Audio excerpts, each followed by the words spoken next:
Hello बच्चों, चलिए प्रश्न को पढ़ते हैं और समझते हैं। दो गेहूं के भंडारों ए और बी की क्षमता क्रमशः 100 क्विंटल और 50 क्विंटल है।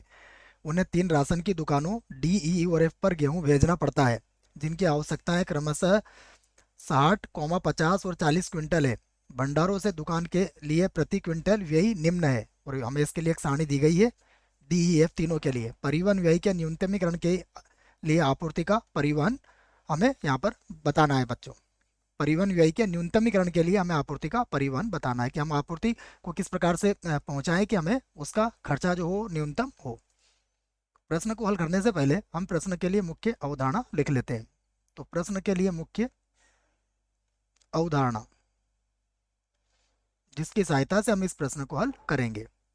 मुख्य अवधारणा में हम सबसे पहले इस बात को समझेंगे कि हमें असमीका बनाना है। असमीका, असमीका बनाना तथा हल करना, तथा हल करना। दूसरा, सुसंगत क्षेत्र प्राप्त करना। सुसंगत क्षेत्र प्राप्त करना, प्राप्त करना। उसके बाद कोणीय बिंदु की सारणी की सहायता से हम इसको हल करेंगे। प्रश्न को समझने के लिए सबसे पहले हम क्या करते हैं, एक चित्र बनाने का प्रयास करते हैं। तो मैं यहाँ पर एक चित्र बना देता हूँ बच्चों आपके लिए। इस प्रकार से हम एक चित्र बना लेते हैं यहाँ पर, केवल समझने के लिए। आप चाहो तो बनाओ और आप चाहो तो मत बनाओ। ठीक है, देखिए यहाँ पर मैंने क्या करा, सबसे पहले तो ए और बी दो यहाँ पर क्या ले लिए मैंने, भंडार, गेहूं के भंडार जो है। तो यहाँ पर ए और यहाँ पर बना दिया मैंने बी, और उसके बाद डी, ई और एफ, ये तीन राशन की दुकानें हैं। अब मैं मान लेता हूँ कि मैं ए से डी को कितना भेजता हूँ, एक्स, और ए से ई को कितना भेजूंगा, वाई। तो अब आप देखिए एफ के पास कितना जाएगा। ए के पास कुल कितना भंडारण है, 100 क्विंटल। तो इसके पास 100 क्विंटल का भंडारण है। तो 100 क्विंटल का यदि भंडारण है तो इसके पास कितना पहुंचेगा, 100 माइनस एक्स और माइनस का वाई। उसके बाद देखिए बी के पास क्या है, इसके पास 50 क्विंटल का भंडारण है। तो इसके पास 50 क्विंटल का भंडार है ना। क्विंटल को आप ऐसा भी लिख सकते हो बच्चों, क्विंटल। ठीक है, ये 50 क्विंटल का भंडारण है। ठीक है बच्चों, इसको लिखने में काफ़ी दिक्कत आएगी बच्चों हमको। एक काम करता हूँ, इसको इसको केजी लिख लेते हैं बच्चों, किलोग्राम लिख सक केजी भी नहीं लिख सकते हैं बच्चों, इसको क्यू से व्यक्त कर देता हूँ मैं। ठीक है ना, इसको मैं क्यू से व्यक्त कर देता हूँ। ठीक है, तो क्यू से व्यक्त कर देते हैं इसको, क्विंटल को, थोड़ी देर के लिए। उससे थोड़ा सा आसान हो जाएगा क्योंकि बड़ा सवाल है। उसके बाद देखिए अब क्या करेंगे, हम बी के पास 50 है, तो अब बी इसको कितना भेजेगा। देखिए अब डी की कितनी क्षमता है ये भी देख लेते हैं। डी की क्षमता है 60, तो इसकी क्षमता तो 60 है। और ई की कितनी है, ई की है 50, इसकी क्षमता 50 है, और इसकी 40 है। ठीक है, तो अब देखिए इसको एक्स तो यहाँ से मिल गया, तो बी से कितना चाहिएगा इसको, बी से चाहिएगा इसको 60 माइनस एक्स। यहाँ देखिए इसने वाई तो ले ही लिया ए से, तो इसको अब कितना चाहिएगा, इसको चाहिएगा 50 माइनस वाई। उसके बाद इसकी बात करते हैं, तो इसको देखिएगा, इसके पास 40 की इसकी क्षमता थी, और उसमें से इसने 100 माइनस एक्स माइनस वाई ले लिया, तो 40 में से इसको घटा देंगे। तो जब 40 में से इसको घटाएंगे तो कितना हो जाएगा, ये हो जाएगा एक्स प्लस का वाई और माइनस 60 हो जाएगा, क्योंकि 40 में से 100 घटाएंगे तो माइनस का 60 बचेगा, और एक्स और वाई प्लस के हो जाएंगे। तो ये मैंने एक चित्र से आपको यहाँ पर समझाने का प्रयास किया है। अब हम इसको मान लेते हैं, माना। इसको हटा देते हैं बच्चों, थोड़ा गलत सा हो गया है। ये लीजिए यहाँ लिख लेते हैं माना। माना ए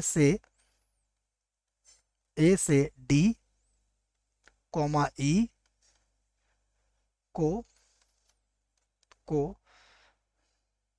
एक्स तथा वाई क्विंटल, वाई क्विंटल, देखिए क्या कहा गया है, वाई क्विंटल गेहूं की बात हो रही है ना, गेहूं भेजा जाता है, वाई क्विंटल गेहूं। गेहूं को भी देख लेते हैं बच्चों कैसे लिखा गया है। गेहूं एक ही मात्रा है, इसको मैं ठीक कर देता हूँ। गेहूं भेजा जाता है, भेजा जाता है। तब तब देखिए, सबसे पहले हम क्या करेंगे, चित्र से मैंने सारी बातें आपको समझा दी है। सबसे पहले हम यहाँ पर उद्देश्य फलन z बनाएंगे। तो उद्देश्य फलन z कैसे बनेगा, देखो। सबसे पहले a से d के लिए हमें एक सारणी दी गई है, a से d के लिए 6 रुपए का है, तो ये हो जाएगा 6x। यहाँ लिख दूंगा मैं 6x। उसके बाद a से e के लिए देखिए, a से e के लिए है 3 रुपए, तो इसको 3 से गुणा कर दूंगा, तो प्लस का हो जाएगा 3y। फिर a से f के लिए देखिए, a से f के लिए 2.5, तो प्लस हो जाएगा 2.5, और यहाँ हो जाएगा 100 माइनस का x माइनस का y। ठीक है, फिर प्लस लगाऊंगा। उसके बाद 60 - x, तो b से d के लिए कितना है, देखिए b से d के लिए है अपने पास 4, तो इसको 4 से गुणा कर दूंगा, तो ये हो जाएगा 4, और ये हो जाएगा 60 - x। उसके बाद फिर देखते हैं, अब b से f के लिए 2 रुपए का खर्चा है, तो b से e के लिए बच्चों है ना, f ने e के लिए, तो 2 रुपए का गुणा कर देंगे इसके अंदर 2, और ये हो जाएगा 50 माइनस वाई। उसके बाद फिर देखिए, यहाँ पर 3 रुपए है, तो प्लस लगा दूंगा मैं 3 रुपए, और ये गुणा हो जाएगा किससे, एफ वाले से, एक्स प्लस वाई और माइनस का 60। ठीक है, ये 60 को मैं एक बार और लिख लेता हूँ, और हम इनको हल कर सकते हैं आसानी से। यहाँ पर लिख देंगे हम, तो ये है कितना, 60। ठीक है, मैंने कोष्टक बंद कर दिया। तो यहाँ से अब हम z बराबर लिख लेते हैं, तो z बराबर हमारे पास आ जाएगा, देखिए इसका भी कोष्टक खोल लीजिए आप, तो ये हो जाएगा 2.5, 2.5 प्लस का 1.5, ये x आ जाएगा। ठीक है ना, 2.5x और 1.5y प्लस हो जाएगा 410, और हमें इसका न्यूनतम मान निकालना है। न्यूनतम, इसका हम न्यूनतम मान निकाल देंगे, तो ये हो गया हमारे पास 2.5x प्लस 1.5y प्लस 410। ये तो हमारा उद्देश्य फलन हो गया। अब हम यहाँ पर अवरोध देखेंगे। अवरोध, तो देखिए पहला अवरोध क्या होगा कि एक्स और वाई तो जीरो से बड़े होंगे ही। यहाँ पर देखिए जितना भी अनाज भेजेंगे, या तो भेजेंगे या फिर नहीं भेजेंगे, भेजेंगे तो सभी जीरो से बड़े होंगे। तो यहाँ पर देखिए 100 माइनस एक्स माइनस वाई, ये जीरो या जीरो से बड़ा होगा। तो इस आधार पर देखिए हमारे पास क्या बन जाएगा, अगर हम इसके चिन्ह बदलते हैं, तो ये हो जाएगा एक्स प्लस वाई, और ये छोटा हो जाएगा, छोटा या बराबर होगा, 100 को बराबर के इधर ले जाएंगे तो ये बन जाएगा 100। तो ये हमारे पास पहला व्यवरोध हमारा तैयार हो जाएगा। दूसरा व्यवरोध देखिए, अब लिखूंगा 60 - x, तो 60 - x ये भी जीरो या जीरो से बड़ा ही होगा। इसका अर्थ क्या हुआ कि x छोटा या बराबर हो जाएगा किसके, 60 के। ये हमारा दूसरा व्यवरोध हो गया। तीसरा देखते हैं, देखिए 50 - y, 50 - y ये भी जीरो या जीरो से बड़ा ही होगा, तो यहाँ y का मान हो जाएगा 50 या 50 से कम। उसके बाद देखें, अगला है x plus Y minus, X plus Y minus का 60, ये भी जीरो या जीरो से बड़ा होना चाहिए, तो ये हो जाएगा एक्स प्लस वाई बड़ा या बराबर है किसके, 60 के। और उसके बाद अंतिम व्यवरोध कौन सा होगा कि एक्स और वाई दोनों ही क्या होंगे, जीरो या जीरो से बड़े होंगे। ठीक है ना बच्चों, तब आप ऐसा भी लिख सकते हो कि एक्स कॉमा वाई दोनों ही शून्य या शून्य से अधिक होंगे। तो ये हमने व्यवरोध बना लिए हैं। अब इनके संगत हम क्या करते हैं, एक एक करके इसको हल करते हैं। सबसे पहले हल करेंगे हम एक्स प्लस वाई छोटा या बराबर है 100 को, इसको हल कर लेते हैं। एक्स प्लस वाई छोटा या बराबर है किससे, 100 से। तो सबसे पहले इसके संगत क्या बनाएंगे, समीकरण। तो इसके संगत समीकरण, संगत समीकरण क्या बन जाएगी, एक्स प्लस वाई बराबर हो जाएगा 100। इसे मैं समीकरण 1 बना देता हूँ, और उसके बाद इस पर बिंदु ले लेंगे। बिंदु देखिए, यदि x का मान 0 रखा तो y का मान 100 आएगा, तथा y का मान 0 रखा तो x का मान 100 आ जाएगा। ठीक है। उसके बाद ये मूल बिंदु 0 0 को असमीका असमीका संतुष्ट करती है, संतुष्ट करती है। ये हमने पहले कॉल कर लिया। उसके बाद इसको बच्चों मैं चाहो तो रोमन में 1 नंबर लिख देता हूँ। दूसरी क्या है देखो, दूसरी है हमारे पास x का मान 60 या 60 से कम, x का मान 60 या 60 से कम। इसके संगत समीकरण बनाएंगे, संगत समीकरण। तो इसके संगत समीकरण क्या बनेगी, x बराबर 60, ये समीकरण 2 होगी।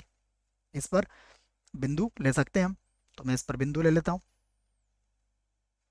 देखिए इस पर बिंदु लेने का तात्पर्य यह है कि x का मान तो 60 ही रहेगा, चाहे y का मान 0 रखो, चाहे y का मान कुछ भी रखो, चाहे 60,60 लिखो, इसको एक ही बात है। और ये भी मूल बिंदु 0 0 को असमीका असमीका संतुष्ट करती है, संतुष्ट करती थे। तीसरी देखते हैं। तीसरी के लिए हम इसको इस प्रकार लिख लेते हैं यहाँ से। देखिए तीसरी क्या है हमारे पास, ये है कि y का मान 50 या 50 से कम है, y का मान 50 या 50 से कम है। के संगत के संगत हम बनाएंगे समीकरण। तो क्या बन जाएगी, ये बन जाएगी y बराबर 50, इसे समीकरण 3 बना देंगे। इस पर बिंदु ले लेते हैं। तो जब इस पर बिंदु लेंगे तो देखिए y का मान तो 50 है, तो चाहे x का मान 0 रखो, y का मान तो 50 ही आएगा। चाहे आप x का मान 50 रखो, तब भी y का मान 50 ही आएगा। ये भी मूल बिंदु को संतुष्ट करती है। तो 0 0 को असमीका असमीका संतुष्ट करती है, असमीका संतुष्ट करती है। ये भी लिख दिया हमने। अब हम चौथा व्यवरोध जो है उसे भी लिख लेते हैं। तो यहाँ से लिखना पड़ेगा बच्चों चौथा व्यवरोध। देखिए चौथा व्यवरोध क्या है, एक्स प्लस वाई, ये बड़ा ये बराबर है किसके, देखो समीकरण बनाई नहीं बनाई मैंने, 1 2 3 तो बना लिए, ठीक है ना, कोई बात नहीं। तो ये हो गया हमारे पास 60 के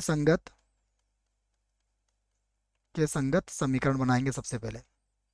इसके संगत जो समीकरण बनाएंगे तो ये बनेगी एक्स प्लस वाई बराबर कितना हो जाएगा, बराबर हो जाएगा हमारे पास 60, जिसे हम समीकरण 4 बना सकते हैं। सबसे पहले इस पर बिंदु लेंगे। तो बिंदु देखिए, यदि आपने x का मान 0 रखा तो y का मान 60 आएगा, तथा यदि आपने y का मान 0 रखा तो x का मान 60 होगा। तो ये बिंदु होगा इस पर। अब ये मूल बिंदु को संतुष्ट देख लेते हैं। मूल बिंदु 0 0 को असमीका असमीका संतुष्ट असमीका संतुष्ट नहीं करती है, नहीं करती है, क्योंकि 0 कभी भी 60 से बड़ा नहीं होगा बच्चों, संतुष्ट नहीं करती है। ये हो गया पांचवा व्यवरोध। क्या है पांचवा व्यवरोध है बच्चों अपने पास, एक्स और वाई दोनों ही क्या है, 0 से बड़े हैं। तो ये तो प्रथम चतुर्थांश को व्यक्त करते हैं। तो एक्स कॉमा वाई दोनों ही 0 से बड़े हैं, इसका अर्थ है प्रथम चतुर्थांश, प्रथम चतुर्थांश। अब हम इससे संबंधित चित्र को यहाँ पर बना सकते हैं। तो अब मैं यहाँ पर चित्र बनाता हूँ प्रश्न से संबंधित, उसके बाद ही हमें सारी बातें समझ में आएंगी। ये लीजिए, कहाँ तक जाना है ध्यान से देखें। तो अगर देखें तो हमारे पास बिंदु 50 है, 50 के बाद 100 तक भी है बच्चों, तो 20 20 का अंतर लेके काम चलाना पड़ेगा।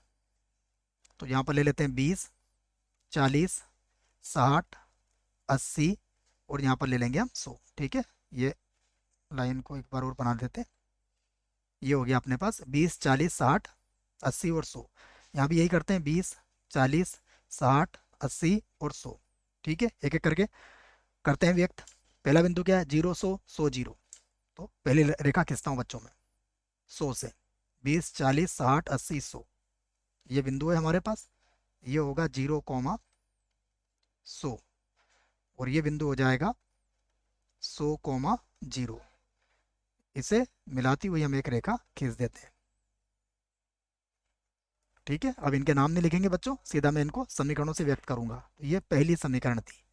ठीक है, दूसरा देखिए, दूसरा बिंदु क्या है हमारे पास, 60 वाली रेखा। तो 20 और 40 और ये 60, यहाँ मिलेगा हमें 60, 0। यहाँ होगा 60, 0। ठीक है, तो इसको मिलाती हुई मैं एक रेखा खींच सकता हूँ। ये हो गया हमारे पास 60, 0। इसको हमने दूसरी समीकरण नाम दिया था। तीसरी कितनी है, y बराबर 50 वाली। तो y बराबर 50 वाली रेखा मैं यहाँ से खींचता हूँ, देखो। तो 20, 40 और ये 50 यहाँ मिलेगा हमें। ठीक है, तो यहाँ से खींच देता हूँ मैं y बराबर 50 वाली रेखा। ठीक है, बड़े सवाल हैं बच्चों, ध्यान से देखते रहे। ये हमारे पास है, इसको मैंने नाम दे दिया है 3। उसके बाद अगली क्या है, अगला बिंदु है हमारे पास ऊपर ही देखो, 0, 60, 60, 0। तो एक बिंदु तो यहाँ आ जाएगा। ये बिंदु क्या होगा, ये होगा 0, 60। और अगला बिंदु हो जाएगा 60, 0। तो इसको मिला देते हैं। ठीक है, ये मिला दिया मैंने, और इसे नाम दे दिया मैंने, कौन सी समीकरण, 1, 2, 3 तो दे दी थी, ये 4 है।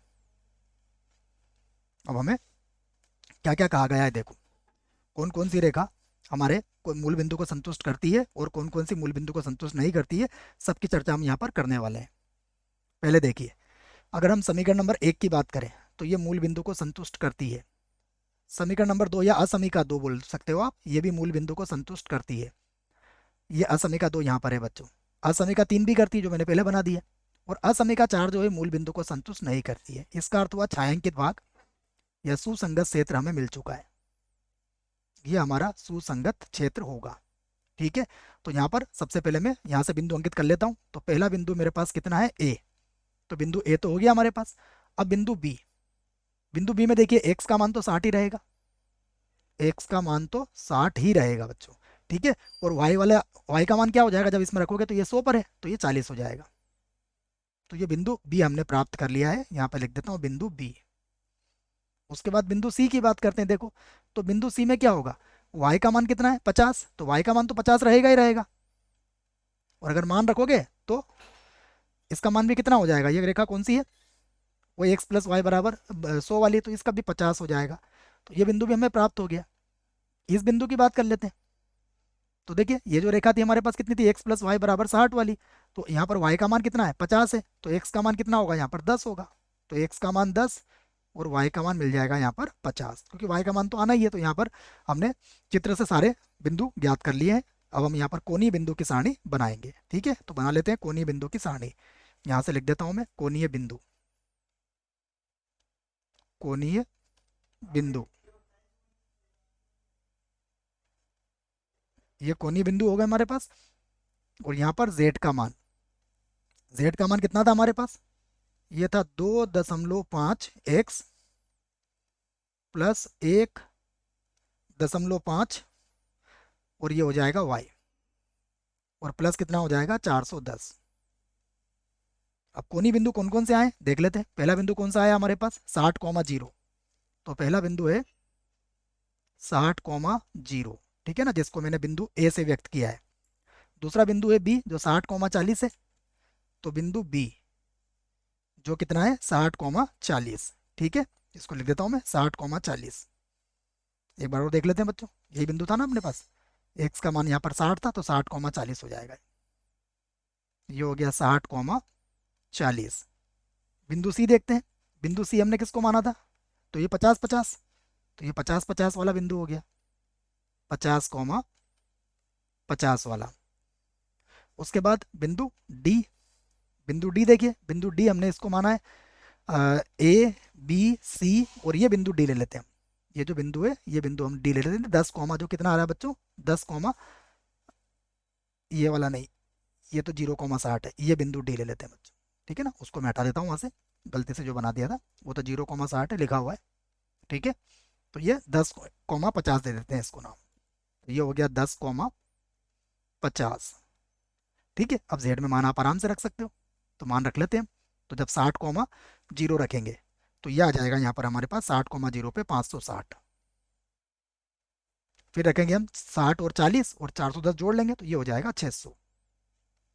उसके बाद 50,50 रख लेते हैं, तो 50,50 पे आ जाएगा ये 610। 10,50 रख लेते हैं तो ये हो जाएगा 510। तो हमें क्या चाहिए, न्यूनतम चाहिए ना बच्चों, तो ये है सबसे न्यूनतम मान 10,50। ये है न्यूनतम। ठीक है, तो अधिकतम की जरूरत थी नहीं, न्यूनतम ही पूछा गया था हमसे, तो इसको हटा देते हैं यहाँ से।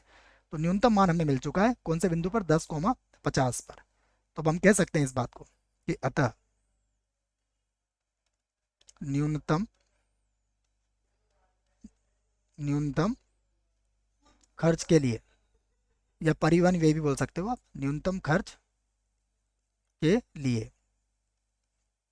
ठीक है बच्चों, या फिर आपको हो तो मैं प्रश्न के हिसाब से ही इसका वो बना देता हूँ, न्यूनतम परिवहन व्यय के लिए। तो परिवहन व्यय लिख देते हैं, कोई समस्या नहीं है उसमें ना, व्यय में अगर आपको समझ में कम आएगा तो न्यूनतम परिवहन व्यय के लिए लिख देते हैं हम। ठीक है, न्यूनतम परिवहन व्यय ठीक रहेगा प्रश्न के हिसाब से। न्यूनतम परिवहन परिवहन व्यय के लिए के लिए देखिए क्या करना पड़ेगा हमें, न्यूनतम परिवहन 510 रुपये आया है, उसके लिए हमें क्या करना पड़ेगा, एक्स का मान कितना है हमारे पास 10 और वाई का मान कितना है 50। तो हम क्या करेंगे, ए से, मैं इसको इस प्रकार लिख देता हूँ, ए से डी को, डी, उसके बाद ई कॉमा एफ को क्रमशः, देखो कितना कितना अनाज भेजा जाएगा। अगर हम ए से डी की बात करें तो एक्स था, तो ये पहले का क्या आ जाएगा 10 क्विंटल। ई के लिए देखिए वाई का मान कितना था 50, तो ये हो गया 50, और 100 में से घटा दीजिए इसको, 10 और 50 को जोड़ के तो 40 आ जाएगा, तो 40 क्विंटल। ठीक है, ये क्विंटल को इस प्रकार से लिख लेते हैं हम, क्विंटल गेहूं भेजा जाएगा, भेजा जाएगा। ठीक है, उसके बाद अब बी से बात करते हैं। तो अब बी से डी ई एफ को क्रमशः, देखिए सबसे पहले मान क्या आएगा हमारे पास, हमने इसको कितना भेजा था चित्र में देख लेते हैं। इसको हमने भेजा था यहाँ से 60 माइनस एक्स, तो 60 में से एक्स घटा देंगे तो कितना आ जाएगा 50। उसके बाद ये आ जाएगा 50 माइनस वाई का मान कितना था हमारा 50 ही था, तो ये तो जीरो आ जाएगा, और ये भी जीरो आ जाएगा बच्चों, दो जगह तो भेज ही नहीं पाएंगे हम। तो फिर से मैं लिख लेता हूँ, तो क्रमशः इसको भेजेंगे हम 50, इसको जीरो और इसको भी जीरो, क्विंटल क्विंटल गेहूं गेहूं। ठीक है, इसको थोड़ा सा मात्रा चाहो तो लगा सकते हो इस तरह से, गेहूं भेजा जाएगा, भेजा जाएगा। ठीक है बच्चों, तो हमारा उत्तर आ चुका है। एक बार देख लेते हैं, परिवहन व्यय तो नहीं पूछा है यहाँ से हमसे, परिवहन व्यय के, तो परिवहन व्यय नहीं पूछा है बच्चों, इसका अर्थ है कि हमारा उत्तर आ चुका है। आशा करता हूँ बच्चों प्रश्न का उत्तर समझ में आया होगा। धन्यवाद।